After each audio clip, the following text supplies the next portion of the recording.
Well, now have a look at this. With regard to the filibuster, I believe we should go back to a position of the filibuster that existed just when I came to the United States Senate 120 years ago. What? 120 years ago? You're kidding me. When he was in the Senate 120 years ago. This is an Omega Watchmen Media Group production. Due to the mature nature of this content, language, and depth, viewer discretion is advised.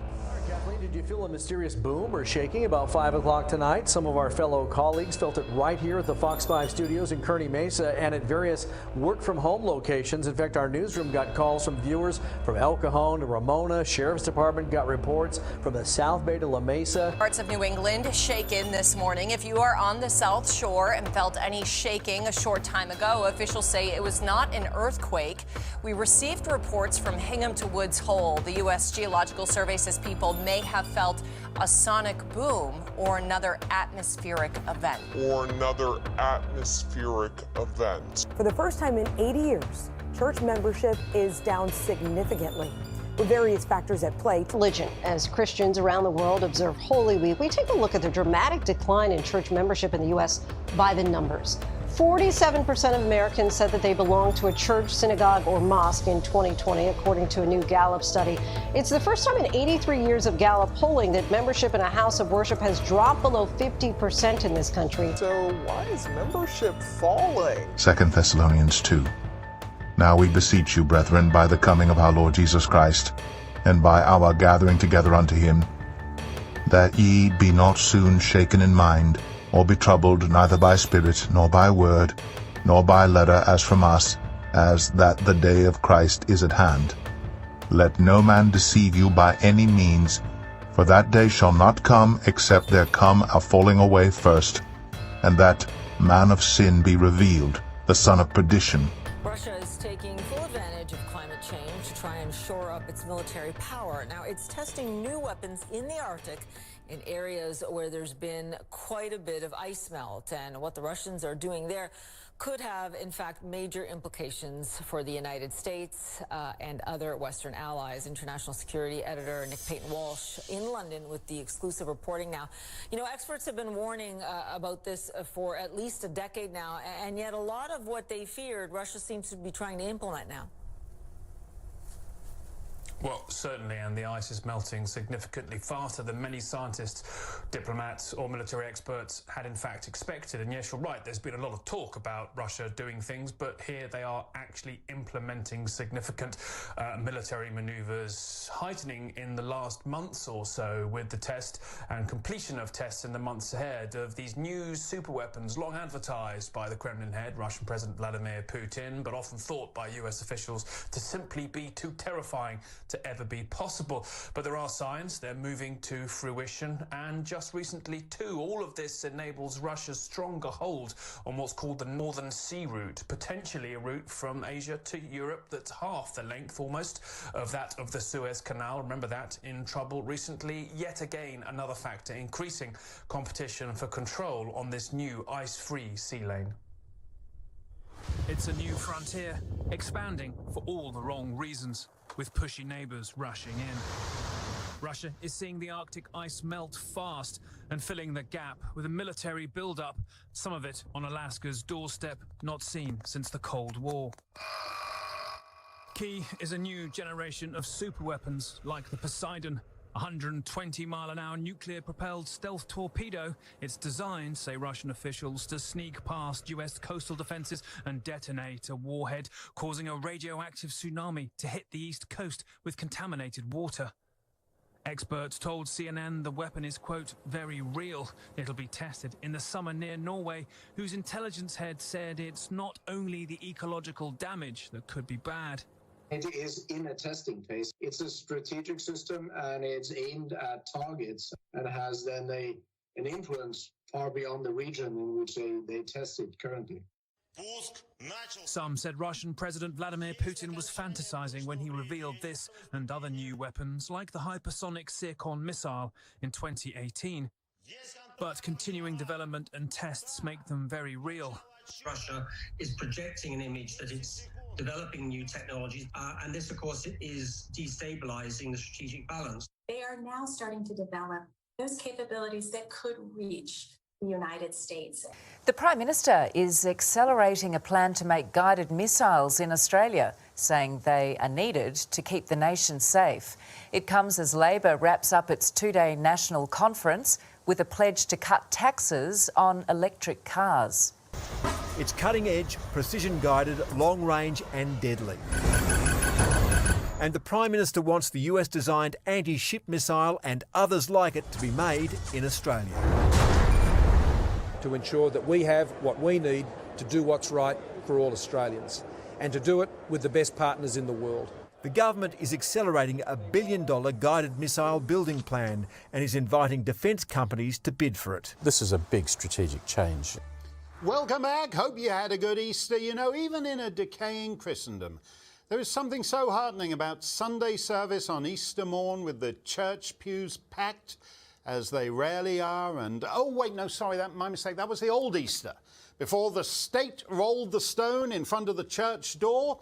So the hosannas were decidedly muted yesterday. Singing remains forbidden in California churches. In Spain, they've taken the additional precaution of banning hymnals. In Greece, they've banned loudspeakers, just in case you're tempted to hold an outdoor service. But really, why not just cut to the chase? In Ireland, all in-person services are illegal.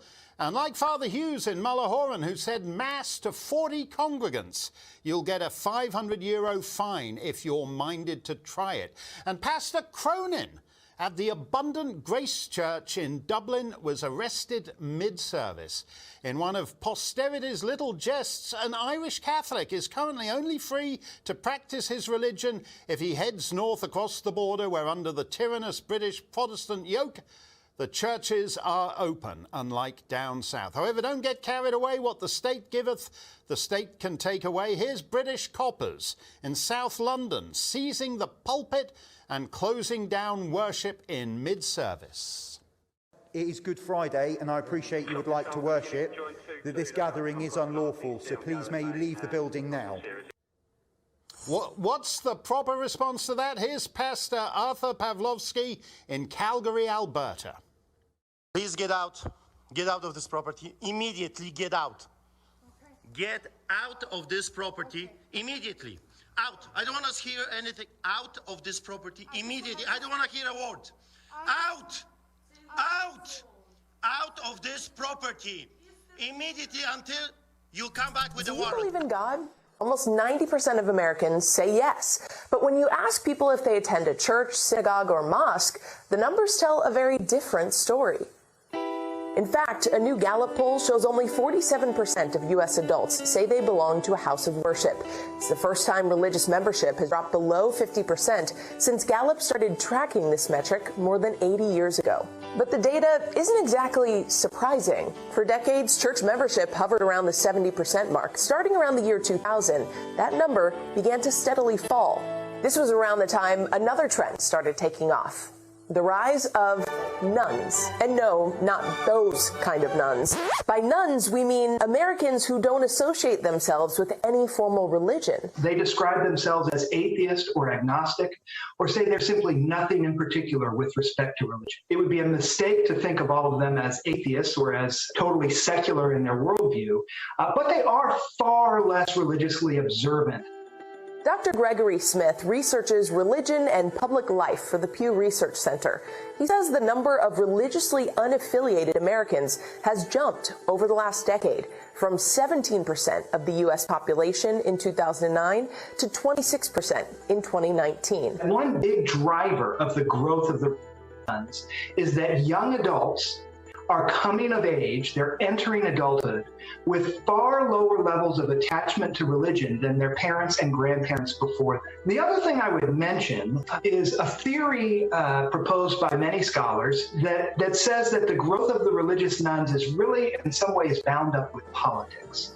And there's a variety of ways in which that's true. One way is that as religion in the United States began to be associated, at least in the popular imagination, with right-wing politics, with conservative politics, so the thinking goes. Religious people who don't share those politics increasingly began to describe themselves as religious nuns. And while it's too soon to tell, it's possible the pandemic is also putting a temporary strain on religious membership. Many places of worship were forced to close during stay-at-home orders, but so far, most Americans say COVID-19 hasn't had an impact on their faith. There are some people, about a quarter of the population, who say their religious faith has grown stronger. They tended to be the most religious people. So it was people who told us before the pandemic that they were deeply religious, who say that now because of the pandemic, they've become even more religious. Religion. As Christians around the world observe Holy Week, we take a look at the dramatic decline in church membership in the U.S. by the numbers. 47% of Americans said that they belong to a church, synagogue, or mosque in 2020, according to a new Gallup study. It's the first time in 83 years of Gallup polling that membership in a house of worship has dropped below 50% in this country. In 1937, 73% of Americans belonged to a house of worship, and that share remained steady near 70% for 6 decades before rapidly declining after 1999, according to Gallup. 21% of Americans now say that they don't identify with any religion, and that's a dramatic increase from the 8% who said that from 1998 to 2000. And perhaps it's no surprise that there's a wide generational gap. 66% of Americans born before 1946 say that they belong to a church, compared to 58% of baby boomers, 50% of Gen Xers, and only 36% of millennials. And finally, whether or not they attend a house of worship, 28% of people say that their personal faith is stronger because of the COVID-19 pandemic, according to a recent Pew study. Easter weekend is right around the corner. As you make your plans, a new study shows for the first time in 80 years, church membership is down significantly. With various factors at play, 10 Tampa Bay's Candace Aviles spoke to a local church leader about why. I'm sure the pandemic has certainly affected that, but maybe there has been an opportunity for people to kind of say, okay, what's really important in my life, or what's not important, and maybe they're recognizing, maybe the church isn't something I feel particularly called to right now. Maybe I feel better, worshiping at home. Father Eric with Incarnation Catholic Church in Sarasota knows the pandemic may have caused many people to opt out of public gatherings. I can tell you, just 2 weeks ago, I had a woman come up who hasn't been back since COVID started, and she just got her vaccination. And I can tell you, she literally had tears in her eyes. Say, Father, this is the first Sunday I've been back in like a year. But this Gallup study says the decline in church membership is also tied to a growing number of Americans who express no religious preference, growing from 8% in 1998 to 2000 to 21% over the past 3 years. For the first time ever, Gallup found fewer than half of Americans say they belong to a house of worship, whether that be a synagogue, a mosque, or a church. So why is membership falling? It's something that it's really interesting. I know you asked the question, as people get older or start their families, maybe they kind of look to return to religion if they left when they were younger. So that's an interesting thing that you bring up there. It's called the life cycle of religion. And for a long time, that's how it worked here in the U.S., is that younger people weren't quite as religious, but once they got married and had some kids, then they would come back around. Well, in the past 20 years, that's really changed here in the U.S. as people are getting married later, as they are having kids later, some people not having kids. And so the experts will tell you, look, if you have gone 10, 15 years, you found your groups, you sort of found your thing, you're less likely to return to religion. And thoughts about organized religion, some people sort of say, is it connected to politics? And they find themselves questioning whether or not that's something they want to be a part of. So this is another look at where, you talk about that 47%, that less than half of people say that they belong to a house of worship. And it's pretty even across whether it's a synagogue, a mosque, or a church. But if you look at where that drop is coming from, it's more so in people who are maybe only sort of moderately religious, maybe people who are more liberal. And what they're telling the researchers is that, look, religion seems really politicized right now. It's not something that I necessarily want me or my family to be a part of. So that's where you're seeing some of that change. And what people are looking for in a church is changing too. They're not just going for religion. Their mega churches are seeing an increase because people are also looking at programming and what else can they offer a family. Yeah, I thought this was really interesting too, because yes, you look at people and how they attach to traditional organizations. And while we're seeing fewer and people attaching to those organizations, you are seeing some churches do really well. These mega churches that you hear about that have thousands and thousands of members, those actually are growing there. And part of it is because they have so many people, so much staff, they have a lot more programming. You also see multi-ethnic churches really growing in popularity here. We talked with a lead pastor over at the Sanctuary Covenant Church in North Minneapolis. And after George Floyd died in May, they saw thousands of people flock to their church to do volunteer activities. And those people a lot of them are still sticking around. And so that's where these trends, you have to dig a little deeper, like always, Shayla, when you're looking at the data. Yeah, and what part of this really surprised you the most to learn in this particular piece? So one of the things I think was that even though we are seeing these numbers go down, people are still consider themselves religious. You still have 75% of people who still consider themselves religious. This just may be the loosening of your attachment to an official organization. So you might view religion in a different way. It just might not be that you are connected to a church or a mosque or a synagogue. So all just interesting things to think about as we approach what is it's a very religious week here with Easter and Passover. Parts of New England shaken this morning. If you are on the South Shore and felt any shaking a short time ago, officials say it was not an earthquake. We received reports from Hingham to Woods Hole. The U.S. Geological Survey says people may have felt a sonic boom or another atmospheric event. All right, Kathleen, did you feel a mysterious boom or shaking about 5 o'clock tonight? Some of our fellow colleagues felt it right here at the Fox 5 studios in Kearney Mesa and at various work-from-home locations. In fact, our newsroom got calls from viewers from El Cajon to Ramona. Sheriff's Department got reports from the South Bay to La Mesa. The U.S. Geological Survey, which of course records earthquakes around our area, didn't have a trembler on record for that time and location.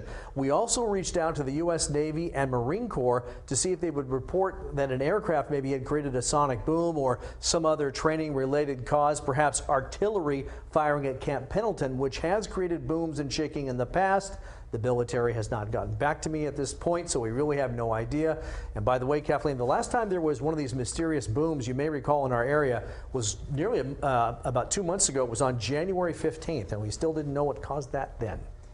Caught on camera, many people in the Corning area reported hearing a loud explosion over the weekend. Some described the sound as loud thunder, which allegedly shook one man's house. The sound was recorded on a resident's Ring doorbell. Let's take a look.